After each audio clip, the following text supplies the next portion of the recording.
തിരുവനന്തപുരം കഴക്കൂട്ടത്തും കൊല്ലം ചാത്തന്നൂരിലും LDF വോട്ടുകളിൽ വലിയ ചോർച്ചയുണ്ടായിട്ടുണ്ട് എന്ന വിവരം വരുന്നത്. വോട്ടുകൾ വ്യാപകമായി BJP-യിലേക്ക് മാറിയെന്ന കണക്കുകൾ വരുന്നു. കഴക്കൂട്ടത്ത് 17,000 വോട്ട്, ചാത്തന്നൂരിൽ 11,000 വോട്ടും കഴിഞ്ഞ തെരഞ്ഞെടുപ്പിനെ അപേക്ഷിച്ച് LDF-ന് കുറഞ്ഞിട്ടുണ്ട്. ചാത്തന്നൂരിലെ തോൽവിയിൽ CPI സംസ്ഥാന സെക്രട്ടറി ബിനോയ് വിശ്വം മറുപടി പറയണം എന്നാണ് മുതിർന്ന നേതാവ് K. ഇസ്മായിൽ ആവശ്യപ്പെട്ടത്. 24-നോടായിരുന്നു അദ്ദേഹത്തിന്റെ പ്രതികരണം. കേൾക്കാം ആ പ്രതികരണം. ഞങ്ങൾ മത്സരിച്ച് സാധാരണ ജയിച്ചുകൊണ്ടിരുന്ന എത്രയോ കാലമായി ജയിച്ചുകൊണ്ടിരിക്കുന്ന ഒരു സീറ്റാണ് ചാത്തന്നൂർ. അവിടെയാണ് ഇപ്രാവശ്യം BJP ജയിച്ചത്. ആ BJP ജയിക്കാൻ ഇടയായത് എന്തുകൊണ്ടാണ് എന്ന് 100 വട്ടം ആലോചിക്കണം. ബിനോയ് വിശ്വം അപ്രമാദിതൊന്നുമല്ലല്ലോ, ദൈവതുല്യമൊന്നുമല്ലല്ലോ. എല്ലാവരും മനുഷ്യരല്ലേ, തെറ്റുകൾ പറ്റുമല്ലോ. ബിനോയ് വിശ്വം സ്വയം പരിശോധനയ്ക്ക് വിധേയമാകണം. വിനേഷ് കുമാർ വിവരങ്ങളുമായി. വിനേഷ്, കൊല്ലത്ത് കോഴിക്കോട്ടെ വിലയിരുത്തൽ, അത് ജില്ലാ സെക്രട്ടേറിയറ്റിന്റെ വിലയിരുത്തൽ എന്ന രീതിയിലേക്ക് തന്നെ വന്നിരിക്കുകയാണ്. BJP-യിലേക്ക് പാർട്ടി വോട്ടുകൾ പോയിട്ടുണ്ട് എന്നത്. ഇപ്പോൾ ഈ ചാത്തന്നൂരിലും ഒപ്പം തന്നെ കഴക്കൂട്ടത്തും എന്ത് സംഭവിച്ചു എന്നാണ് കൃത്യമായ കണക്കുകൾ വന്നിരിക്കുകയാണോ? എത്ര വോട്ടിന്റെ കുറവുണ്ടായിട്ടുണ്ട്, അതെങ്ങോട്ടേക്ക് പോയി എന്നൊക്കെയുള്ളതിന്റെ വിലയിരുത്തലുകൾ വരാനിരിക്കുന്നതേ ഉള്ളായിരിക്കും.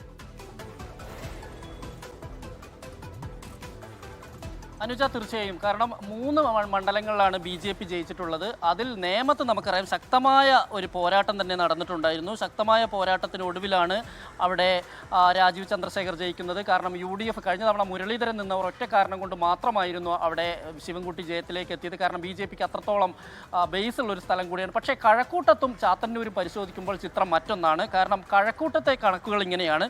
കഴിഞ്ഞ 2021-ൽ 63,690 വോട്ടുകളാണ് കഴക്കൂട്ടത്ത് LDF-ന് ലഭിച്ചത്. പക്ഷേ ഇപ്പോൾ 2026-ൽ എത്തുമ്പോൾ ഈ നിയമസഭാ തെരഞ്ഞെടുപ്പിൽ അത് 46,136 കുറഞ്ഞിരിക്കുന്നു. അതായത് 17,554 വോട്ടുകളുടെ കുറവാണ് ഉണ്ടായിട്ടുള്ളത്. UDF-നാകട്ടെ കഴിഞ്ഞ 2021-ൽ 32,995 വോട്ടാണ് ലഭിച്ചിരുന്നത്. എന്നാൽ UDF-ന് ഇപ്പോൾ ലഭിച്ചത് 2026-ൽ അതിൽ 4,188 വോട്ടുകൾ വർദ്ധിച്ച് 37,183 ആയിരിക്കുന്നു. എന്നാൽ BJP-ക്ക് ഉള്ളത് 40,193 വോട്ടായിരുന്നു 2021-ൽ ഉണ്ടായിരുന്നത്.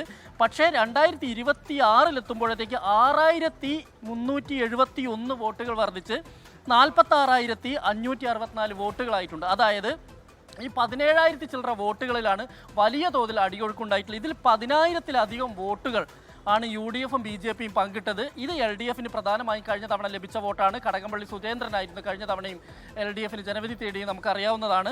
ഇവിടെ ഈ 6,000 ചില്ലാനം വോട്ടുകൾ BJP-ക്കും 4,000 ചില്ലാനം വോട്ടുകൾ UDF-ന് ലഭിച്ചു എന്നുള്ളതാണ്.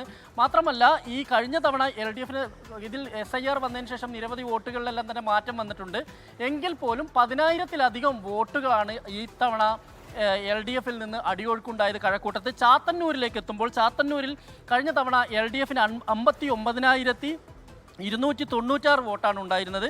11,000 വോട്ടിൻ്റെ കുറവാണ്, 11,771 വോട്ടിൻ്റെ കുറവാണ് ഉണ്ടായിട്ടുള്ളത്. കേവലം ഈ 47,525 വോട്ടുകൾ മാത്രമാണ് ഇത്തവണ ലഭിച്ചിട്ടുള്ളത്.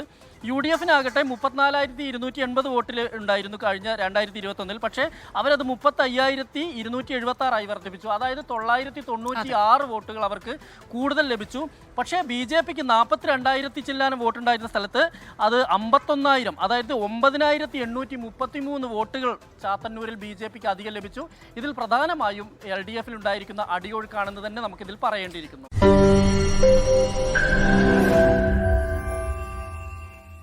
ലോകത്തെവിടെയായാലും ഏത് സമയത്തും 24 വാർത്തകളും ഓഗ്മെന്റഡ് റിയാലിറ്റി പാക്കേജുകളും എക്സ്പ്ലെയിനറുകളും വിശദമായി കാണാൻ ഞങ്ങളുടെ YouTube ചാനൽ നിങ്ങൾക്ക് സബ്സ്ക്രൈബ് ചെയ്യാം.